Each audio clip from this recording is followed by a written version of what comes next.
All right, folks. Hello, this is Kendra and Dale. We are planning to retire in the very near future. And we're excited to start a farm, a homestead, whatever you'd like to call it. And we're going to be moving south from Pennsylvania here, Lancaster, PA to be exact. And we'll be moving to Shenandoah Valley on a 15-acre farm that our daughter and son-in-law recently purchased. And I am a fiber artist, and so I'll be excited to show you the process from sheep, live sheep, all the way to knitting the project and having a finished garment to wear. And Dale's going to have a bunch of things he'll be doing that I'll tell you in a minute, but a real crucial thing for you to know is that this beautiful 15-acre farm has beautiful views all the way around. However, there is no water, no house, no sewer, no well, no driveway, not even an address. So Dale's have a big job as he develops processes even for living there, and our son-in-law converting a barn, the main dairy barn, into housing. And we'll have an in-laws quarters at one end. So that's really magical thought that we'll be able to be next to the grandchildren. And Dale's job is going to be that chief shepherd, and he'll take care of the sheep and the steers and the chickens and developing systems for our garden and maintaining the animals for meat supply for our food. So another thing he's going to do is have a roadside stand for excess foods that we'll have out there, and possibly some cut flowers as well. And so he'll be there to meet and greet, and I'm sure he'll talk your leg off if anyone will allow him. And I'm going to ask him a few questions for you so you can get to know at least some of the background, a little bit more of what we're moving forward toward. Testing, 1, 2, 3, testing. I guess it works. We don't have a sound engineer to tell us whether it works or not. Usually I am the sound engineer and I'm the videographer and I'm all those things. But now I'm on the other side of the camera with the side that weird. It is really weird. This is definitely weird. This is strange, folks. Welcome to our strange world. So, I wanted to ask Dale some questions to help you come along with this for where we're at right now. And the first question I have for you, Dale, is what made you decide that we'd make a major lifestyle change in retirement? Oh, boy. Okay. Well, before I answer that question, Kendra, yeah, I just want to say I've watched friends who worked for many years and they looked so forward to their retirement they couldn't wait. They couldn't wait to quit working. And they quit working. Yeah, finally. They did it. They arrived. They graduated, you might say. And then what? What did they do? Well, they got bored. You know, whatever it was, whether they were just watching TV or whatever, they'd get bored. If they were playing golf, they got bored of playing golf every day instead of just, you know, weekends or whatever it was before. And what did they do? They went and got part-time jobs. So they were back to working again. And retirement, I thought was supposed to be something different. So anyhow, that has impacted my life in that I'm like, you know, I want to figure out what is it that I want to do in retirement and do it if I can, if at all can. If I'm physically able to, I want to do that. And I know for me, I don't sit around real well, right? I do. I sit around really well. But no, he doesn't. I don't. I have to have things to do. And so, where's my notes? I forgot where I was going. Okay, yes. And I'm a brainstormer. If any of you who know me, you probably get tired of hearing my brainstorms. I'm always, there's always a new idea, a new thing. new bunny trail, a new whatever, and I am off and running. I'm thinking about that all the time, whatever it is. And so back in 2018, I started brainstorming what would I like to do in retirement, and I forget now. You thought maybe Panama. Yeah. I started looking at actually moving out of our country, and Central America, kind of Central South America. In a previous job, I'd done a fair bit of traveling, and there was a certain amount of that went to Central America and South America, and not that I speak Spanish, Espanol, poquito, just poquito. I actually understand a few words, but when I traveled to Spanish-speaking countries, I had a much better idea of what was going on than when I was in a lot of other countries. But anyhow, so Panama, I watched a lot of YouTube channel stuff and expats in Central America especially, and eventually I realized that Panama, because of its microclimates, would be a really sweet place to go, and I loved the culture and all that stuff. It just seemed really cool. So in my mind, we agreed. That would be a fun place. Yeah. My brainstorming often, Kendra does not come out where I come out. This time but I did. This time she did, and that was probably a shock to me, and I didn't know quite what to do with that. And so, as I thought about it more, I realized to do that means we leave our kids and our grandkids, and we go far away. Yes, we can fly back. They might be able to come see us once in a while. Once in the wall, they'll come to us, but usually once in a while they'll come. But it just did not feel quite right to me, so I abandoned that idea. So next, I started brainstorming and thinking about, what were some of the things that I wanted to do when I was younger. I couldn't, there were things that I really wanted to do, and the biggest one that I remembered was I wanted to build a log house. I remember. And I wanted to build it myself. I had worked in construction, and I thought it'd be really cool. And I love wood. I love the look of log houses from the outside to the inside. And so I started looking at log houses on Zillow in Southern Virginia, just north of the Southern West Virginia or Virginia? Southern Virginia. Okay. Yeah, just north of North Carolina, and oh my goodness, incredible prices. Right. This would have been about 2000, late 2018, 2019, something like that. Beautiful homes. Beautiful homes, beautiful mountains, incredible prices because there's not a lot down there. There's not jobs that I could tell. There's not, don't have 10 convenience stores within a half a mile like we probably have here in Lancaster City. You didn't have all that, and so it was a very narrow, market for people, or retirement, either like retirement or vacation spot for people. So, but then I got to looking at it and realized, well, we're still away from kids and grandkids. It's 4 hours, 4 hours to Harrisonburg. Oh, yeah, to Harrisonburg it would be. Yeah, it'd be 4 hours to Harrisonburg, and then you got another 3.5 or so to 4 up to Lancaster to our 2 kids that live in Lancaster area. So I was like, well, Panama is probably a 4-hour flight up here, So anyhow, still not a good plan. Not a good plan. So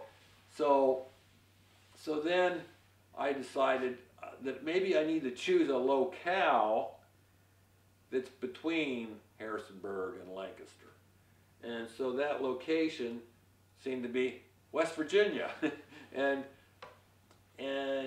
I started looking at properties in West Virginia. I started looking at, things like, oh, in West Virginia I don't need to have a hunting license on my own ground, and I can shoot deer from my balcony. Ooh, this would be cool. Free meat. And so, just different things. And I could get a property with 20 acres, and most of that would be woods. So I could cut trees all day and Alaskan chainsaw mill, you know, lumber for my chicken coops, for my chicken tractors, for, you know, all those things I wanted to build, fences, you know, you name it.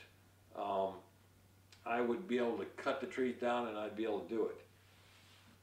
And so, you know, I'm always telling the people I'm around, the people I work with, my wife Kendra, I'm always telling them about these brainstorms and what I'm thinking and where I'm going. And so I would tell people about West Virginia, that's where I'm going, West Virginia. And then I would see them a week, 2, 3, 4, 5 weeks later, and they'd be going, well, what's happening with Virginia? And I'd go, West Virginia. Oh, that's right, it's West Virginia.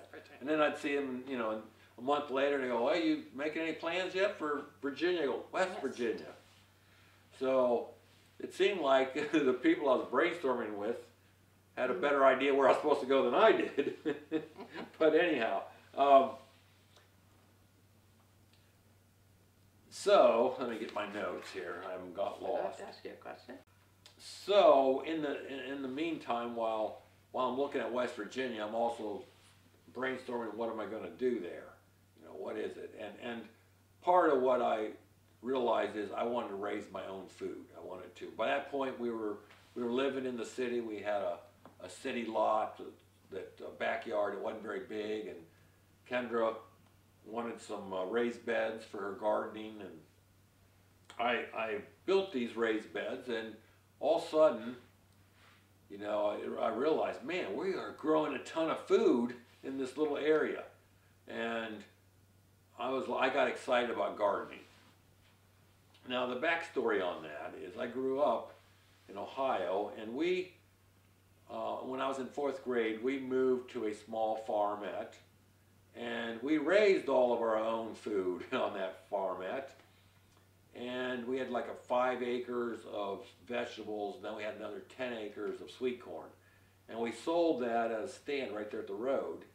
And I did not like it. I hated it. Mostly what I hated was we were out there hoeing and pulling weeds in the heat of the summer, long hours, and we were running tillers. And I did not like it. I just did not. And so up until 6 years ago, Kendra, if there was any garden, Kendra did. I loved gardening all these years. Yeah. I would put a few tomato plants in her vegetable garden or in her flower garden.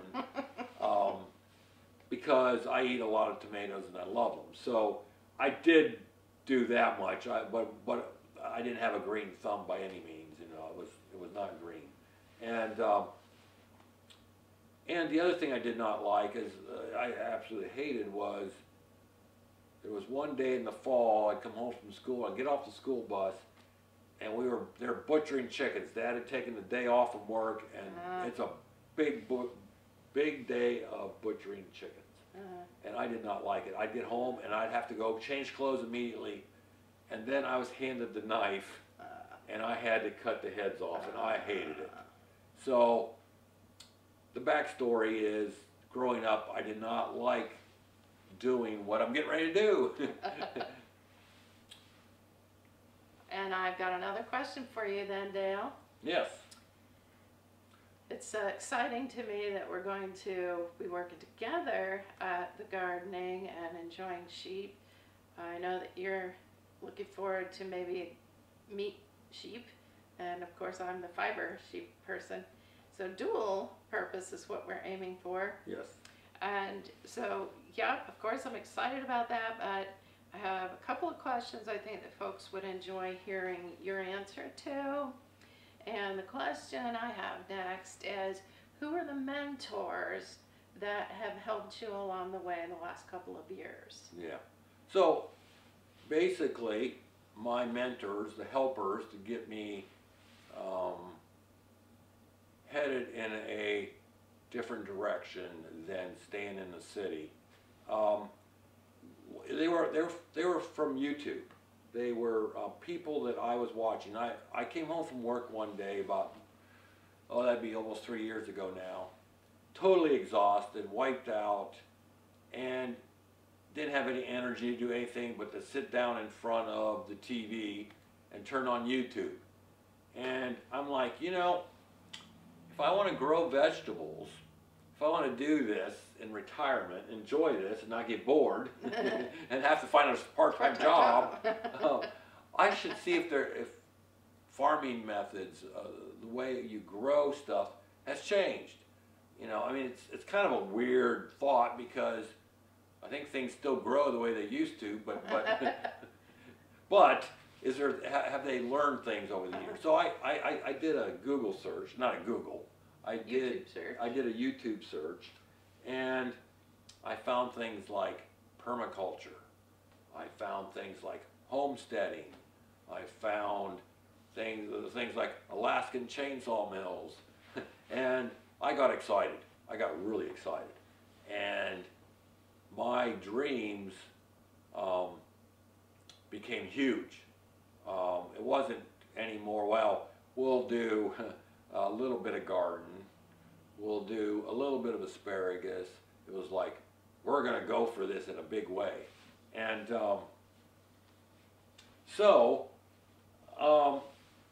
I want to thank those YouTube, those mentors off of YouTube for what they've done, and I'm hoping that in this process we can help some other people. Oh yeah, for sure. So we can, you know, give some other people encouragement and ideas, yeah, and dreams and brainstorms and all that good stuff. Because we're not spring chickens. No, and a lot of no, these folks are young that are starting their homesteads. Yeah. So I want to thank some of those people, and they would include, they probably don't know me. They might remember signing my t-shirt. I had created in 2019, Kendra and I, by that point we were just enthralled with homesteading ideas. And there was a homesteading conference at Front Royal, Virginia, for the Homesteaders of America conference. And, you know, a lot of the people we watched were going to be there and do presentations there. So I'm thinking, you know what? I want them to sign my goal.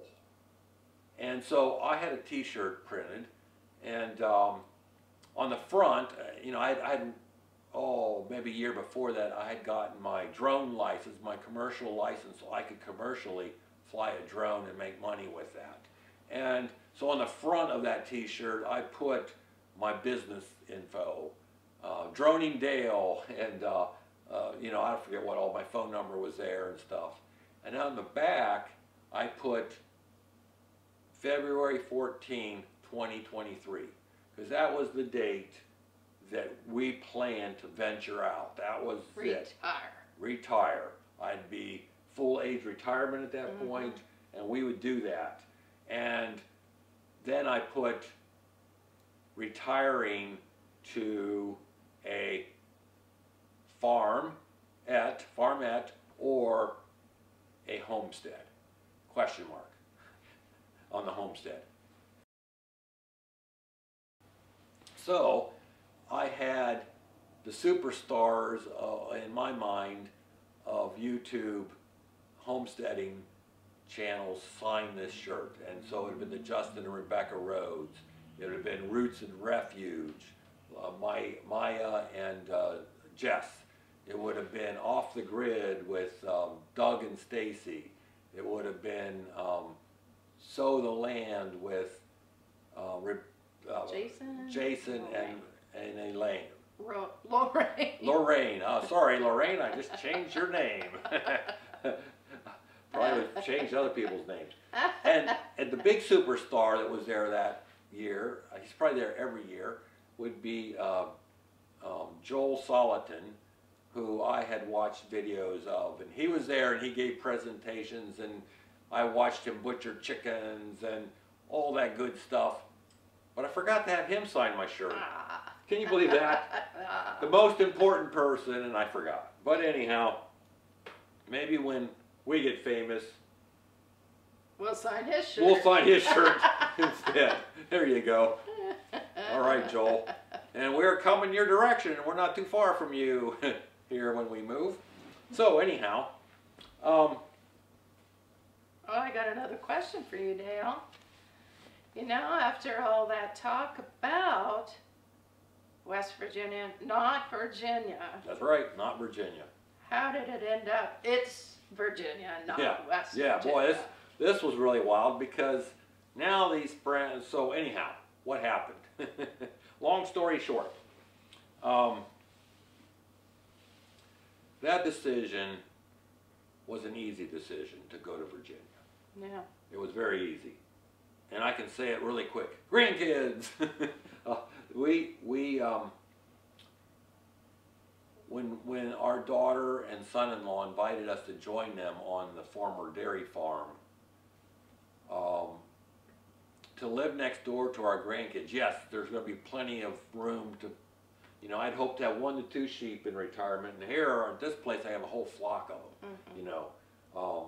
Plenty of space to put in my greenhouse that's going to use hydroponics and harvest warm air from the ground and you know, all that stuff, and all the raised bed gardens and whatever, all that stuff is a boom, really a plus. But the truth is, living next door to the grandkids is actually the biggest I think thrill. so. It's the biggest It is thrill. a big thrill. So that's so anyhow, how that came about was we had put our house up for sale in Lancaster, and we were closing in February of 2021, earlier this year, and a week before we closed, our daughter and son-in-law wanted to talk to us on the phone, or I guess it was probably through FaceTime or something. Zoom. I think it was Zoom. Maybe it was Zoom, who cares? And they told us they had this property they wanted us to look at. They'd been looking probably for at least 5 years for a farm down there or land, and they hadn't been really finding anything that was working out. And they had just found a property they thought they wanted to put an offer in on, and so while we were talking, I looked up on my laptop, I quickly looked it up, and I started looking at the photos. It's like, wow, this is incredible. Wow, this is incredible. Wow. Ooh. And then they said, oh, and by the way, we'd like you to join us there. And I was like, oh, this is awesome, you know, and